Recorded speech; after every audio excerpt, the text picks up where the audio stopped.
Hi guys, so today I want to show you how I make my gluten-free flour mix. I know this is an easy process, but I thought it's just good to show you how to do it, just to kind of give you an encouragement that it's not hard, you know, and anyone could do it. So also I'm going to be making a cake for my daughter's birthday tonight. It's 9:38 and I'm gonna make a cake. Let's see how that's gonna work. Last night I slept at 2. We'll see what time we'll sleep tonight. Alright, so the first thing I'm gonna start with is, right here I have my written down recipe. I don't know if you can see it, it's so super bright. Anyway, so yeah, first thing I'm going to start with is the brown rice, if I can find it. Where did I put it? It's right here. Okay, and we're gonna need 1 pound of brown rice, but first I'm going to turn my scale, turn on my scale right here. I don't know if you can see that. Yep. And yeah, we're gonna measure 1 pound of rice. Do I have the correct unit? Yeah, pound. Brown rice. Okay, and I have right here. And the brown rice, the product that I like to use is Anthony's brown rice flour. I use most of their products now. I just love them, and I think they're really good. I've tried several products and I think they're really good product for the price, and they smell really good, especially the coconut flour. I just love coconut flour and it smells divine. So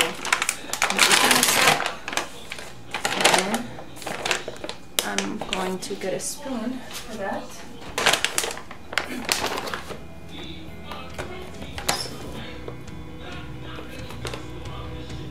Just because it's easier this way, so that I don't put too much. This usually bothers me and I end up doing stuff like that, but because I'm recording, I'm not going to do that. So that's the brown rice, and then we're going to add potato starch, but before I do that, I'm going to tare the scale. This brings it back to 0, and then I'm going to add the potato starch, and we are going to need 0.4 pounds of potato starch. So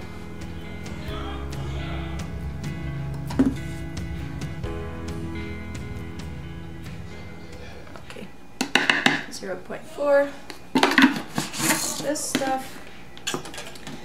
And then we need white rice flour, and we're going to need 0.17, you could do 167 or 0.17, that's fine. So also tare the scale, and 0.17 pounds.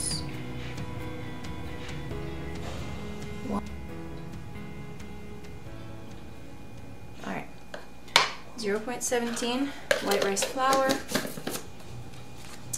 0.17 pounds, and also we're going to need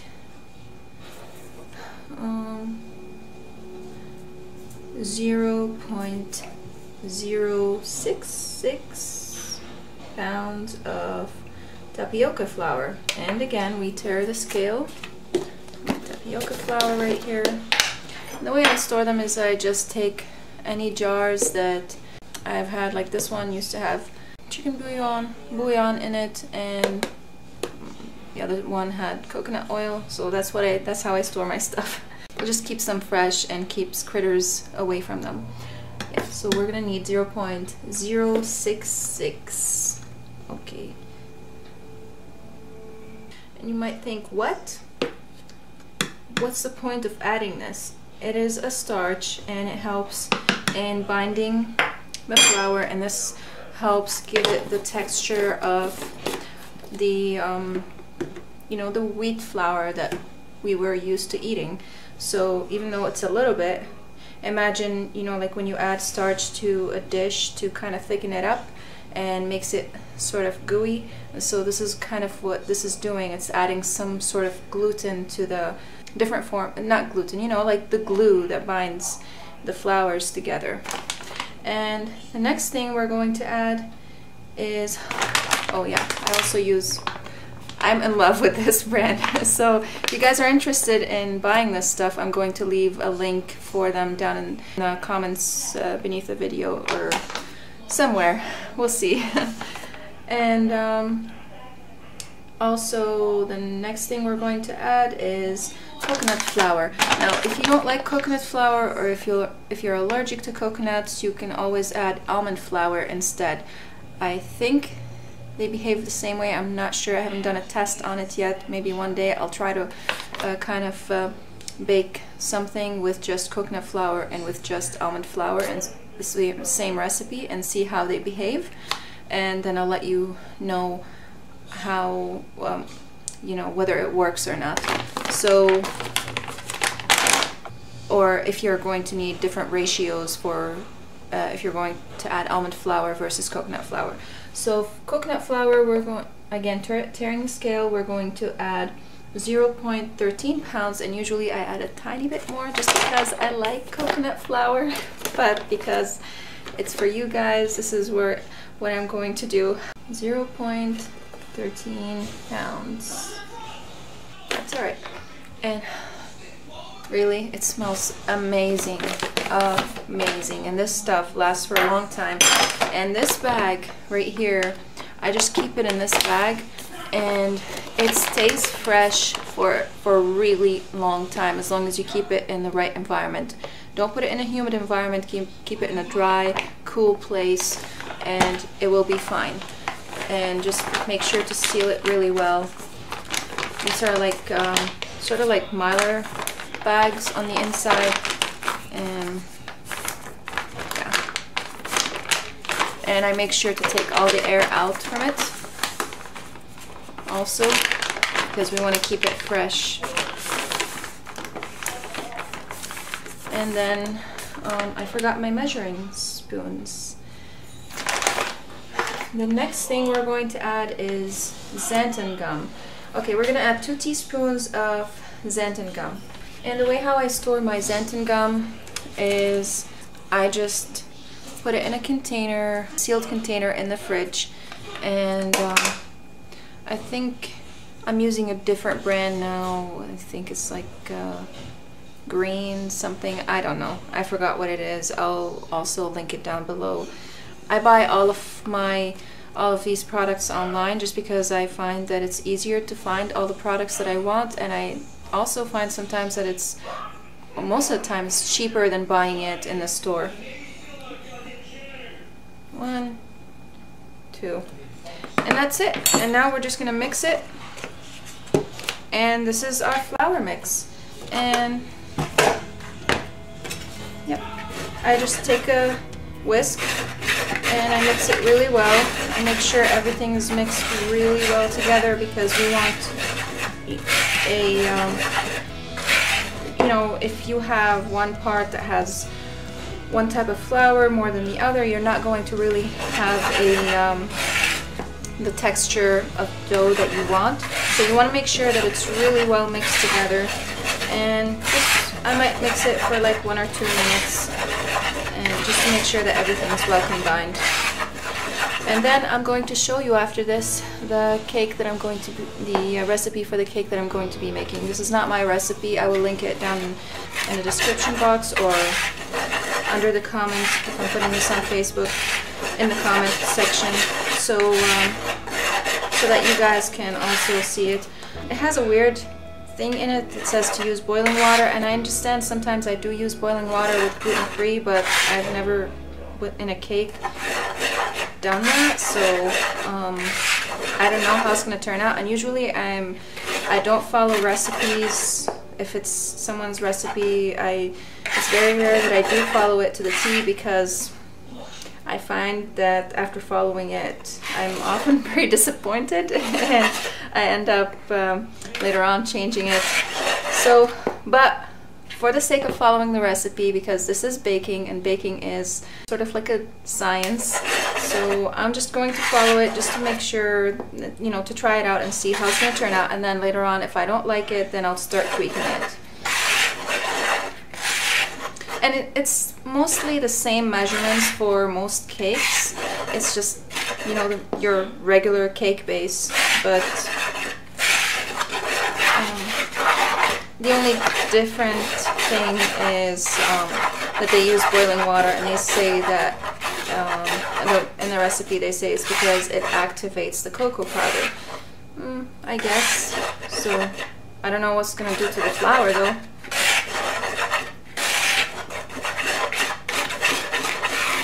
Alright, so I'm gonna do this, mix this, and then get the stuff ready for the cake, and I'll bring you guys back. Before I move on to the cake, if you guys, I want to show you how I store this. Where did I put the container? Oh, there it is. Okay, I had it right next to me and I didn't see it. Yeah, so I just store it in a sealed container, and this is just an old ice cream bucket, and I kind of have a little sticker on it just to let me know what's in it.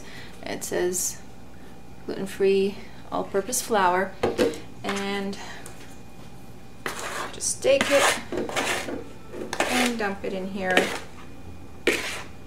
And usually I make double this amount, but I'm not using the right container, the right bowl to mix the double amount, so this will have to do. I like to make a big batch of this way I don't have to always come back and make the make the flour mix. This way whenever I want to bake something, it's just there ready for me to use, and it's just easier this way. So yeah, that's all I do. I just seal it and, oops, sorry for the shaking, and put it away. But right now we're gonna make a cake, so that's what we're gonna do. I'm gonna grab the stuff to make the cake. Also, if you guys want the written recipe, I'll have it on my blog, and I'll put the link for it also in the description box or down in the comment below. And I'll also put a link to all the flours that I used. Flowers, is that even a word? Flour. Different types of flour. Okay, so I got all the ingredients and everything that I need to make the cake, and the recipe says to mix in all the dry ingredients first and then add in the wet ingredients, and it also says to use a mixer and beat it for 2 minutes, but I don't want to use the mixer right now. I don't want to use my KitchenAid because I don't want to make more mess, and it's 10 o'clock and I'm tired. I've worked all day and I really don't want to do this. So I'm just going to mix it by hand. I know I'm going to regret it, but we'll do this. Okay, so what we need for the dry ingredients is we're going to need 1.5 cups granulated sugar. This stuff. The white stuff right here, and it's all clumpy. Here, I'm going to use the spoon again. So I'm just using the same bowl that I've used for mixing the flour. Oh, by the way, this is a chocolate cake. I didn't tell you that. So 1.5 cup, and my cup handle broke. I need to buy new cups, but they're fine. I like these cups, and I have a hard time letting go of them. Okay, 1.5 cup granulated sugar, we got that. Okay, now we need 2 cups all-purpose gluten-free flour. I'm going to use my blend. And again, I'll be leaving the link to the recipe for my blend in the description box or in the comments. So I need a butter knife. I'll be right back. I always forget something. We need 2 cups. We'll see if this is going to behave the same way. I don't know. So usually, and I'm preheating my oven to 350 degrees Fahrenheit. It's already preheated. So usually when I'm baking cakes or sweets, what I like to do is I like to substitute half a cup of my flour blend with half a cup of coconut flour. But because it's the first time I make this recipe and I don't know how it's going to behave, I'm not going to do that. I'm just going to make it the same way, and then we'll see. Because I like the coconut taste and I like the texture that it gives. And usually it does dry out the batter, so you have to know, you know, how to use it to be familiar. You want to be familiar with it before you kind of start dabbling in that stuff. And that's why with this stuff I like to try out the recipe first, and then I decide whether I should make changes or not. So we need 2 cups of all-purpose gluten-free flour, and like I said, I'm using my flour blend. And then we need 3/4 cups of unsweetened cocoa powder, so that means we need half a cup and 1/4 cup.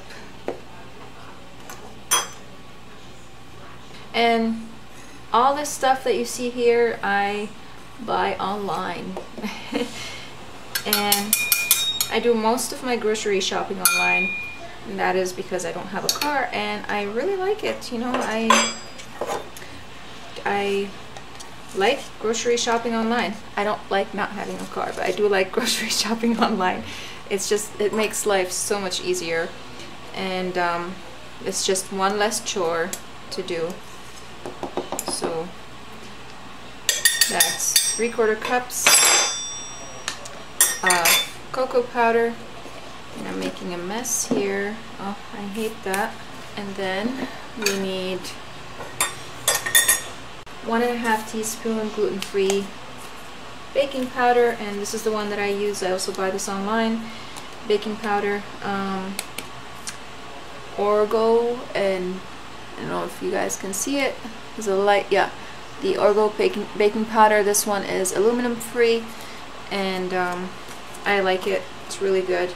This one came with a scoop. It has a 1 tablespoon and 1 teaspoon right here, so it's really neat.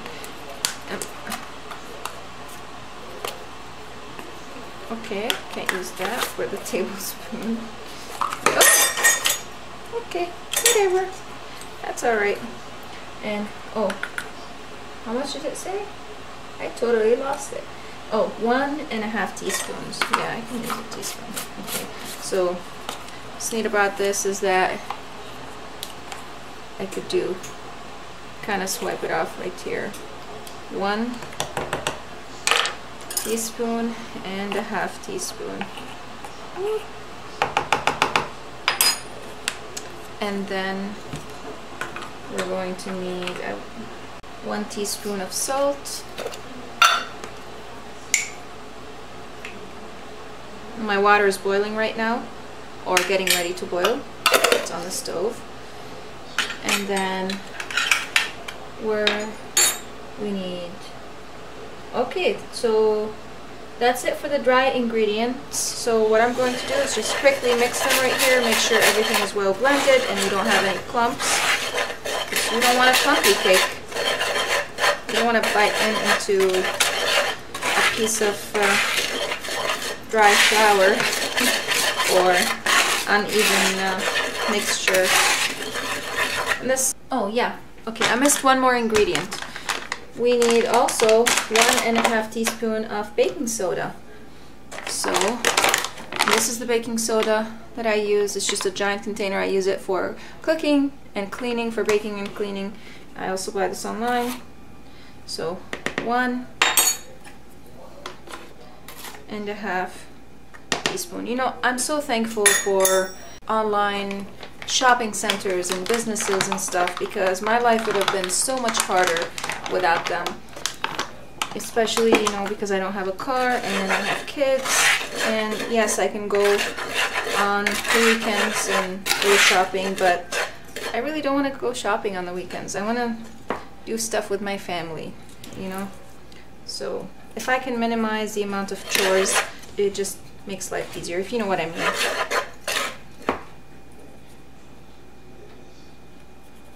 hands are clean. I'm just trying to find the clumps and break them because my sugar was clumpy. And usually when I shake it, it kind of helps break it up, but some of the pieces don't break up, so I kind of have to go and break them up with my hand. My eggs are cold. That's all right. I'm going to remove this whisk because I'm probably not going to be able to use it because this stuff gets thick. We're going to need 2 large eggs. No shells, just the eggs. Okay, 1, 2. I'll wash my hands. 1 cup of milk, and I'm using almond milk. You could use whatever type of milk you want. I usually like, what's it called? Not this one is Silk, but oh, Almond Breeze. That's the brand that I usually like. And I also buy that online sometimes. Like, you know, the one that you could store outside of the fridge. It does taste a little bit different, but slightly, not that much. I do like the fresh one more, but you know, sometimes when I can't go grocery shopping and I need milk, so that's what I do. Also, I'm just gonna kind of break up the eggs a little bit. I should have made a well in the center. It doesn't say to do that, but I like to do that.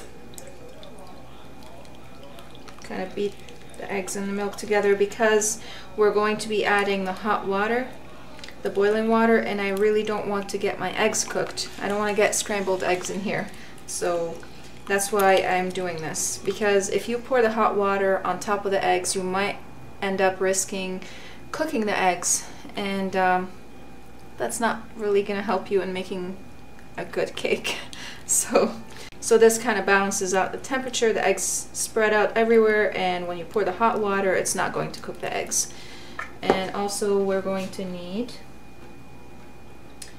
half a cup of vegetable oil. You could use whatever type of oil you want. You could also use probably coconut oil. You could melt it down, but I'm just going to use vegetable oil.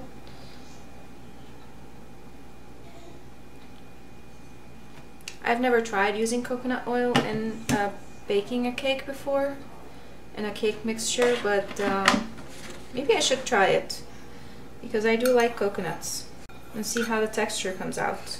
Baking, you know, can be easy if you follow the recipe, and sometimes it can be fussy if you just try to change things up, but I like this. I love baking. I love baking and I love experimenting.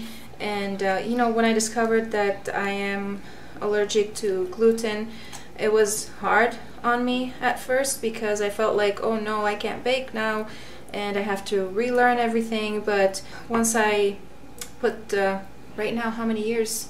It's been almost 7 years gluten-free completely without cheating, and practicing and just making up recipes and trying different recipes, and I feel like you can do so much in gluten-free and you're not limited to anything really. It's all up to your creativity and knowing how to mix your flours properly and how to add the right ingredients to your mixtures to get the right consistency.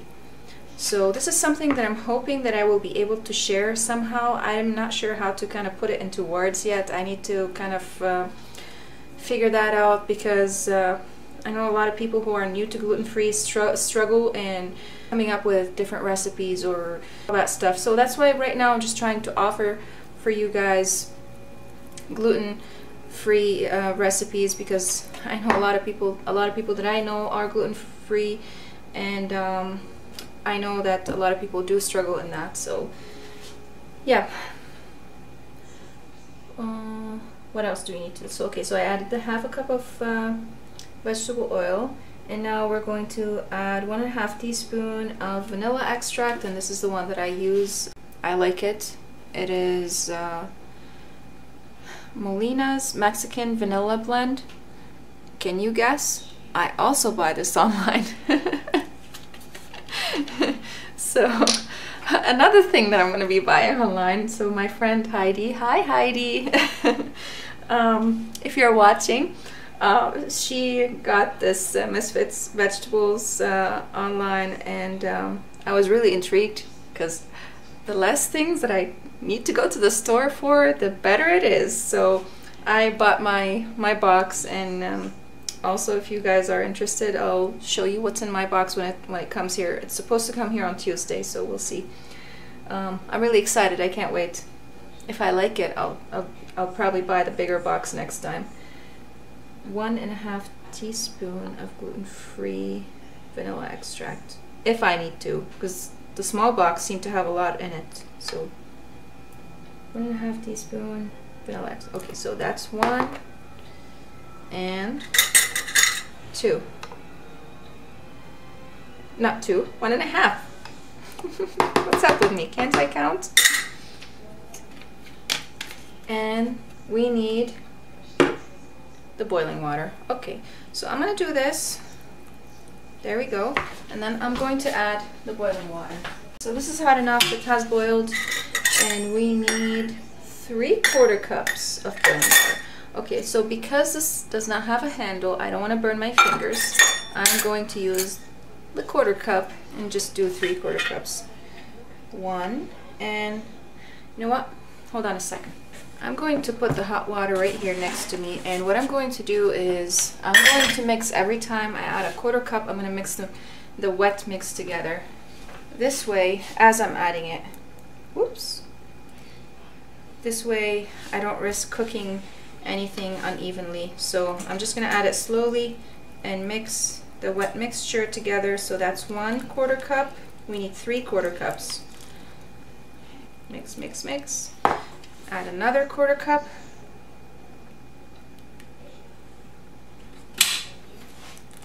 Whoops, too fast. My son wanted to help me with this, but it was his bedtime. He had to go to bed. He loves to bake. Okay, and then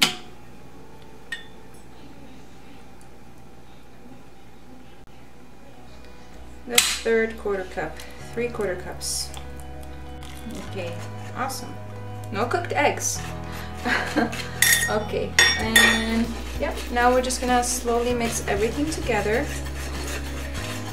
I'm probably going to have to switch to the spoon. It's starting to get hard already, slightly. We'll see. It says to mix it for 2 minutes.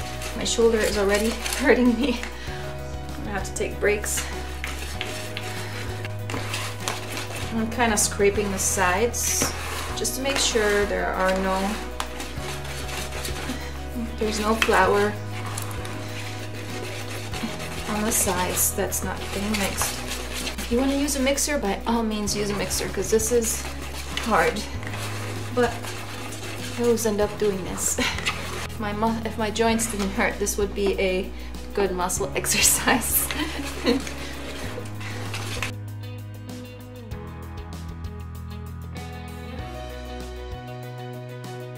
Okay, I think it's well mixed. As I mix again. I just want everything to be perfect. I have this spring pan right here, and you know, it opens right here, and we've had this since we got married. It was a gift, and I'm gonna put it on this pan. I know this pan looks dirty, but it's not. It's just staining from baking. And so whenever I use this pan, I always put a sheet pan underneath it, just so that in case if it drips or whatever, nothing goes in the oven and burns. So that's what I like to do. So what it says here, I'm just gonna spray the pan. I have, you know, these two small round pans that you could do, you can use to make a layered cake, but I don't know, because this is the first time I bake this cake, I don't know the proper timing with my flour mixture, how long to bake it for, and all that stuff. So I'm just gonna use this one to follow the recipe exactly, and bake it for the time they said, and then I'm gonna see if that's how long it needs with my flour mixture or longer. I don't know, we'll see. So I'm gonna spray it.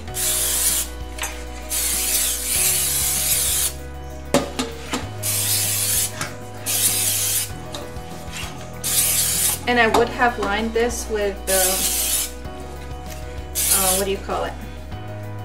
Parchment paper, but for the oil, for the time's sake, I'm just gonna spray it with some oil. Also, so my father-in-law's friend, one time when I first came to the United States, he taught me a neat trick to kind of, sorry guys, the lighting has changed. My battery, the camera battery died, and I had to plug it in, and position and everything changed, so hopefully you'll be okay with that. So I also have this dangling wire right here. It's so annoying because I don't have a what do you call it, an extension cable. I need to get one. So yeah, I was saying my father-in-law's friend taught me, when I first came to the United States, he taught me a neat trick. You wrap this wet fabric around this around the cake while it's baking. Also, I saw online, I looked it up online, and someone wrapped wet paper towels in aluminum foil and kind of put them around the cake, and that helps the cake to rise up at the same level.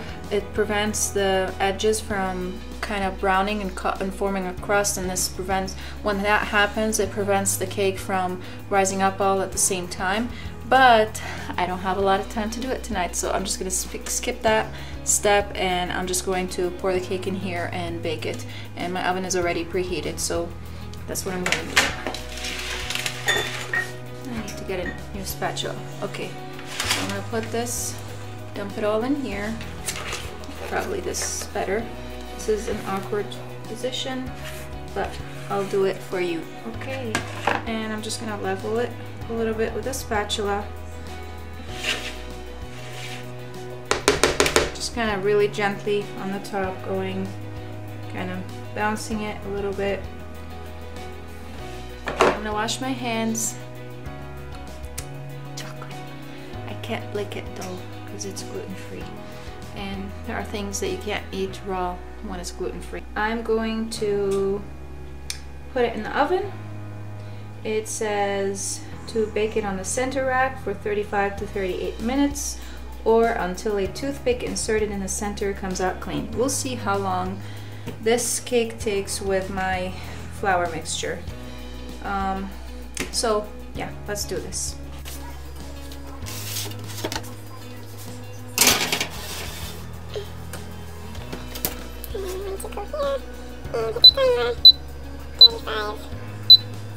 And that's it.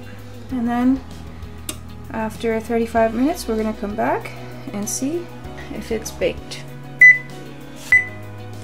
Okay, so 35 minutes have passed, and excuse me while I shake the camera.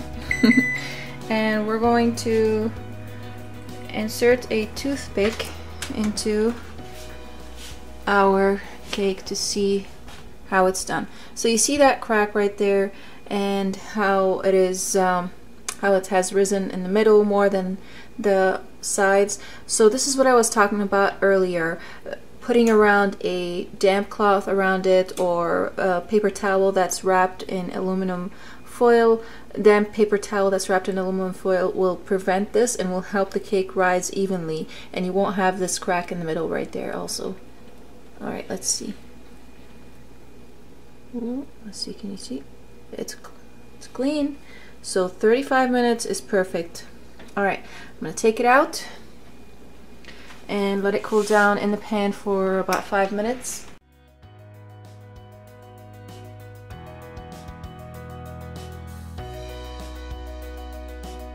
Leave it there for about 5 minutes, 10 minutes maybe, probably better. And then I'm going to, here, let's put the timer on so that I don't forget. And then after that, I'm going to take it out and put it on a cooling rack. Okay, so the 10 minutes have passed and I'm going to transfer the cake and put it on a cooling rack. And right here I have this wooden board, chopping board that my brother has made for me, and I'm going to put on it. I don't have a fancy cooling rack, so what I do is I put this, whatever it is it a cooling rack? I don't know. And then I put this on top of it, kind of opposite direction, and this helps give a little bit of height between the board and this makeshift cooling rack. And the reason why I put the wooden board underneath it is that so that if any moisture comes out of the cake, it gets absorbed by the wooden board, and this stops the cake from having a soggy bottom. And I do this with the breads and a lot of the baked goods that I make, mostly large things like cakes and breads and stuff like that.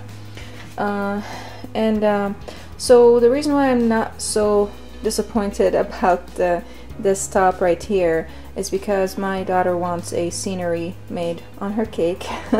She wants to make a gummy bear scenery on her cake, and today we made gummy bears together.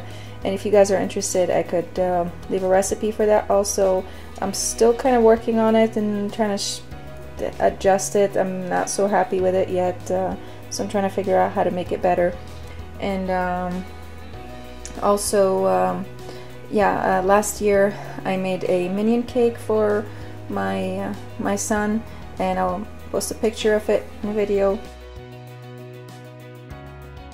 And so tomorrow I'm going to be taking you with me on another video and showing you how I make how I decorate this cake. I'm going to use fondant, and this is my second time using fondant. So it's really fun. I was so scared before of using it because I thought it was going to be super hard, but I was so wrong. It's so easy, and it's like soap dough. So I make what do you call it? I make soaps, artisan soaps, and you know, skincare products and bath and body care and all that stuff. And I'll be putting a link for all that stuff too, and for my Etsy shop and all that. So if you guys are interested in that kind of stuff, you could check it out. Okay, so I took the spring off, and now hopefully I don't burn myself. I'm gonna set the camera down so that I don't burn myself. I hope you guys can see what I'm doing. I'm gonna take this and just kind of gently, if I can, not sure how, put it. Whoop. Okay. And then I'm gonna hold it again from here and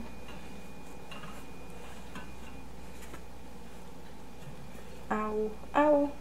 Ah. Okay, it's so soft. I don't know if it smells good because I don't like sweets, and I'm not so fond of the smell of sweets. It's okay, it smells like chocolate, I guess. I do like chocolate, and that's the only reason why I'll eat from this cake. Very little. Alright, so that's it. I'm just gonna let it cool down. I'll probably have to stay awake for another half hour so that I can put it in a container so that it doesn't dry up. And right now it's 11:37. So and then I'll bring you back again in another video to show you how I'm going to decorate it. Alright, I hope you guys have learned something from this video, and thank you so much for watching. If you like what you see, please subscribe button, and if you guys want to get notification of every time I upload a video, just hit the like button. And also, if you have any questions, just put them down in the comment section below. And also, the links that there are links that I'm going to be having here that are affiliate links, and this is just so that helps supports what I'm doing here and helps me to keep making videos for you guys. And it doesn't cost you any extra money, you know, it's just a little bit of it's a little help for me and my family. You're just going to be paying the same price for it anyways. Also, I have an affiliate link with Anthony's that I'm going to be putting down in the description box, and they also have special offers where if you buy more than one bag, they give you a discount, and they also have free shipping on all their products. I think that's what it says. I'm not sure. I'll check that for you guys and see, and I'll also put the ones for Amazon. If you guys have Amazon Prime, this is a great option for you also, because you get free shipping. So that's it. Thank you so much for watching, and I'll see you again in the next episode. Bye!